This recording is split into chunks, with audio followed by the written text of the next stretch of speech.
Make every night a wonderful journey, no matter where you are. Here is your harbor of the soul. Good night, sweet dreams. The first story. Sever the cord. Many have speculated that the plane in which we live is not the only plane in existence. Those who say this will usually then go on to ponder realms of mystery and wonder.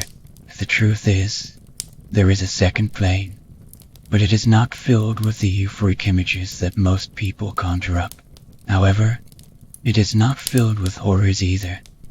Rather, it is a perfect emulation of our world. There is no difference at all whatever exists. In our plane also exists on the second plane. Even you exist on the second plane, in fact. Those copies of ourselves, those extra-dimensional clones, are bonded to us whatever action we take.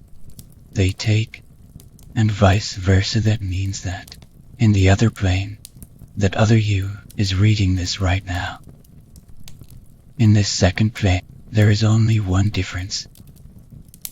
A god resides there, though some may call him a devil.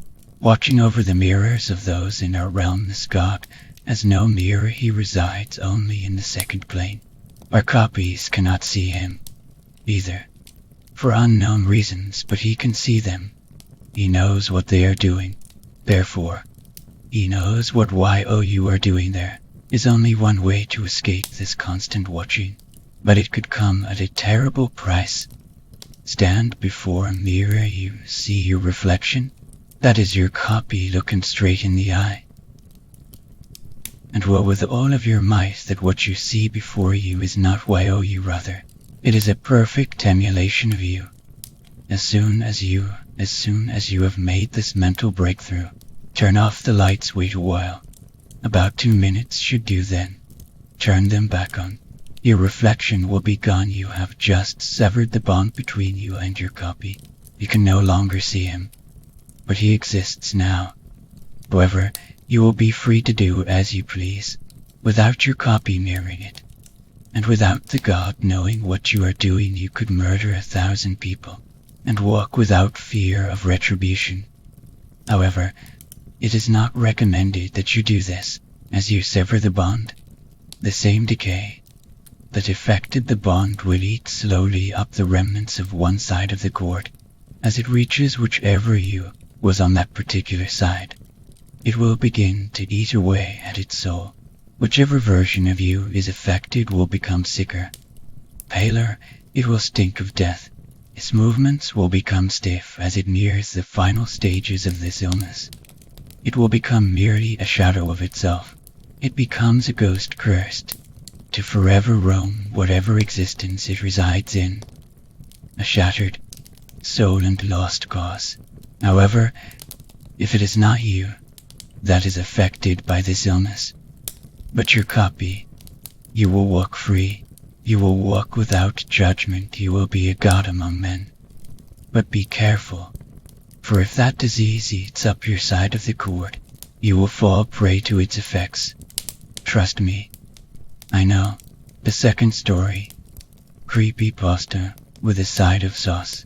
This thing on? I guess it is. I can see the little light on the recorder, and isn't flashing just yet. This is okay. It isn't a last word of any sort. It's a recording of the freaky stuff I just saw and ate. Oh God, that was bad. Not the previous phrase, but the food. Well, okay, let me start at the beginning, as in a few hours ago, and what the hell I did. That CAF. If it was a CAF in the first place. I got a call from an old school friend. She wanted to meet me for a bite to eat. She's a damn hot chick, and I hadn't seen her in a good long time. Of course, I kept in contact over the net. With a body like hers, I'd have been stupid not to. Plus, I was hoping to get lucky with her. Oh man, I'm drooling. Oh yeah. Okay, so where was I? Oh yeah, I go to the meeting place and there's something that looks like an abandoned building. All hollowed out. I think to myself, isn't the place, look at the address.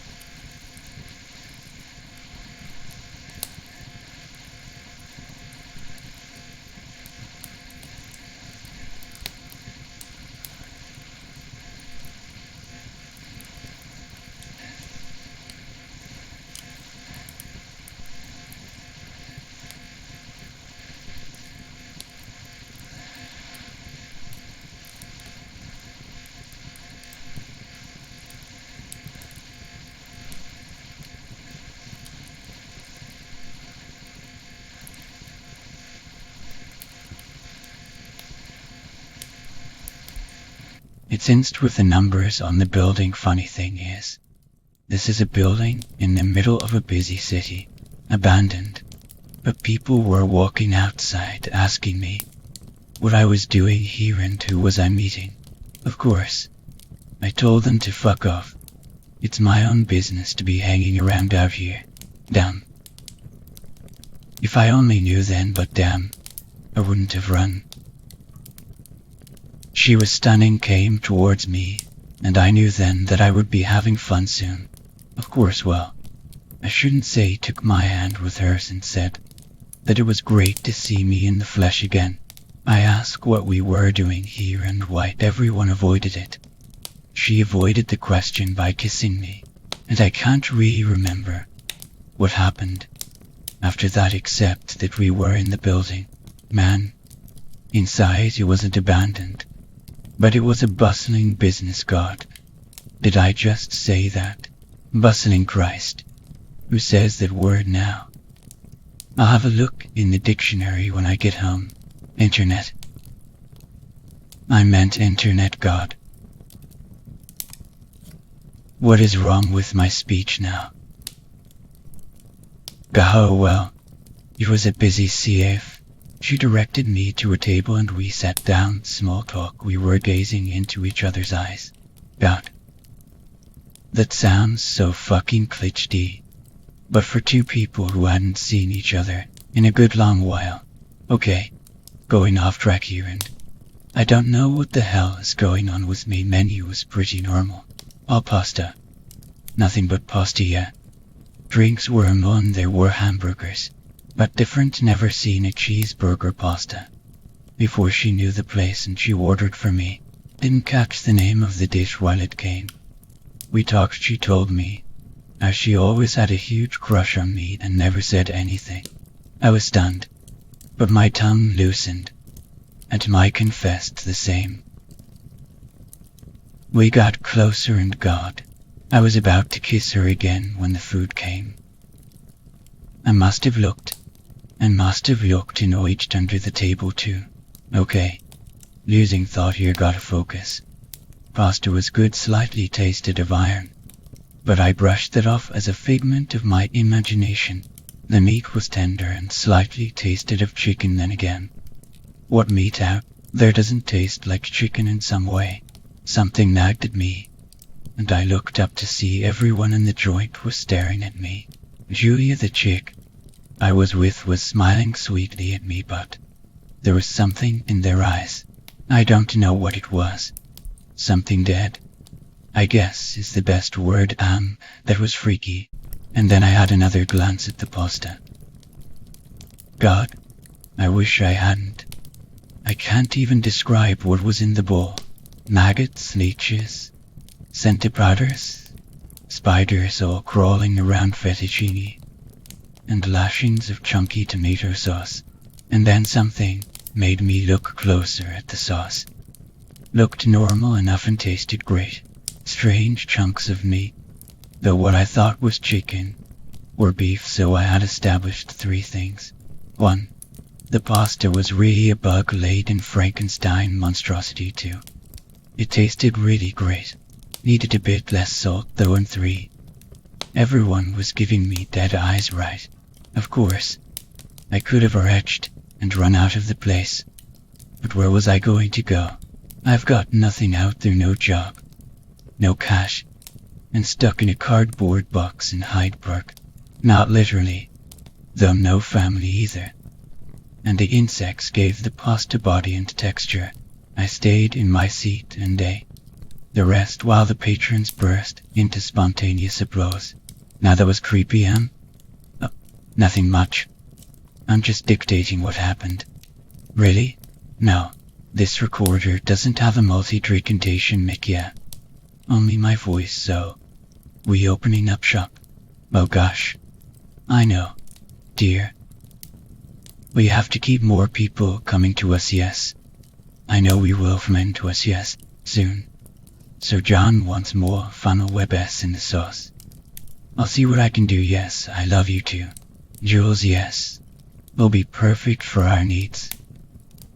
If he isn't well, yes, that. That's perfect, let me finish this up and I'll go with you. 5 minutes. Alright. I'll catch up, where was I? Ah yes. After the lunch meal, I was questioned by Julia. She wanted to know if I wanted to stay with her. I said yes, and she showed me the inner workings of the CF. Turns out everyone working here is dead great cooks though. Hard workers as well, me and Julia. We are the channelers of the outside. We meet people online and take on the guise of people they haven't seen for a very long time. We lure them in for one of two purposes. One, we always need new workers. The indeed only last so long before they're put to pasture, literally. The other purpose, well, is in the sauce. It's all in the sauce. The third story, visions. It's a cool, calm night. You worked hard that day, and you feel ready for a good night's sleep. You climb into your bed and turn off the light. You notice that, considering you live alone, it's unusually quiet tonight ever since the death of your next-door neighbor. The loud rap music that woke you up in the middle of the night plays no more.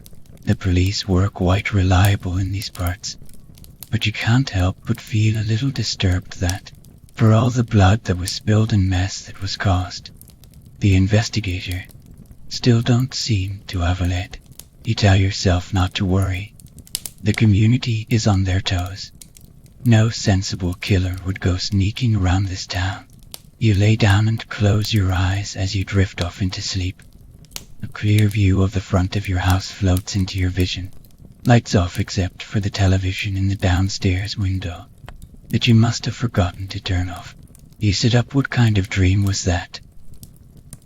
No, it was more vivid, more distinct than a dream. Strange, oh. Well, you think as you lay back down not long after you close your eyes, you get a similar vision of your front door again. You wake up. What's going on here? No matter you left all your doors locked still. You feel a bit disturbed as you lay back down. The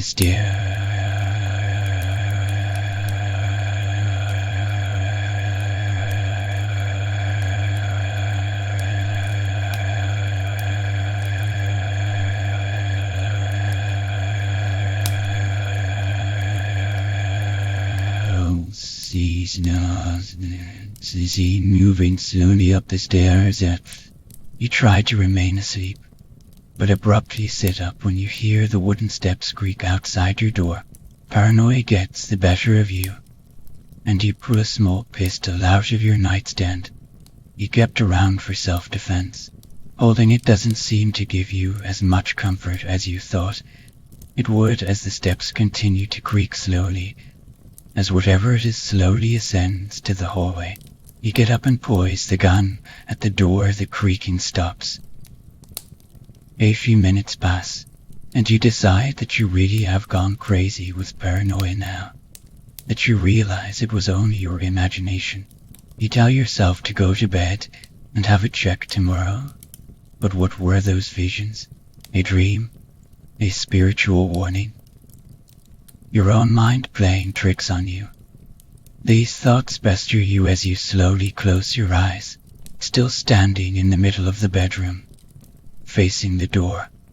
You snap awake and you aim your pistol at the bedroom door, ready to strike. at any moment from the vision you just saw. Whatever's perspective you were telepathically receiving was standing right on the other side of the door. What do you do? How did it get in? Is this all in your head? Is it safe to return to sleep? No, then it will surely attack. While you're off guard, you take a minute or so to gather up your courage and approach the door. You slowly grasp the knob, turn it ever so softly. Then you kick the door open and pull the trigger, or so you almost do, until you realize there's nothing out there but a dark hallway that was close. You almost caused a huge ruckus in the neighborhood. The last thing you needed for all this stress. You take a deep breath to regain composure. Close your eyes, stretch your tense muscles, and you see yourself from behind, staring out into the hallway.